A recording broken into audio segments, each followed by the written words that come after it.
కలాం గారు అంత గొప్పవాడయ్యాడంటే ఒక గురువు కారణం. మీరు కలాం గారు వ్రాసుకున్న పుస్తకాలు చదవండి. ఆయనకి టీచర్ అన్న మాట వస్తే ఈ cannot resist himself without developing a single sentence into A paragraph. ఒక సెంటెన్స్లో చెప్పవలసిన దాన్ని పారాగ్రాఫ్గా చెప్పకుండా ఆయన ఉండలేరు.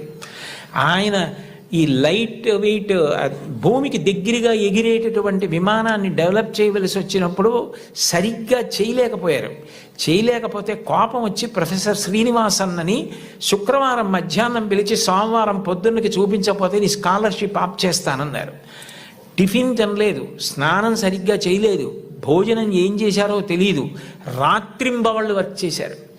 సోమవారం పొద్దున్నే ఆ టెన్నిస్ ఆడుకుని ప్రొఫెసర్ శ్రీనివాసన్ వెళ్ళిపోతూ హాస్టల్ రూమ్లో కలాం ఏం చేస్తున్నాడని తొంగి చూశారు. ఇచ్చిన టైం కన్నా ముందే రాత్రింబవళ్ళు కష్టపడి బోర్డు మీద డయాగ్రామ్ వేసి దానికి సంబంధించిన రిపోర్ట్ తయారు చేసిన కలాంని ఆ అవుట్ఫిట్ తోటే, టెన్నిస్ అవుట్ఫిట్ అంటే టెన్నిస్ ఆడుకోవడానికి వేసుకునే బట్టలు, వాటితోటే వెళ్ళి కౌగిలించుకున్నారు మా గురువుగారు శ్రీనివాసన్ గారు.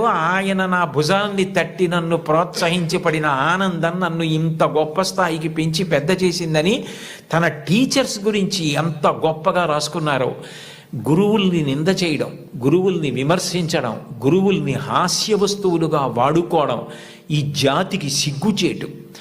గురువు పేరు చెప్పేటప్పటికీ నేల మీద పడిపోయారు.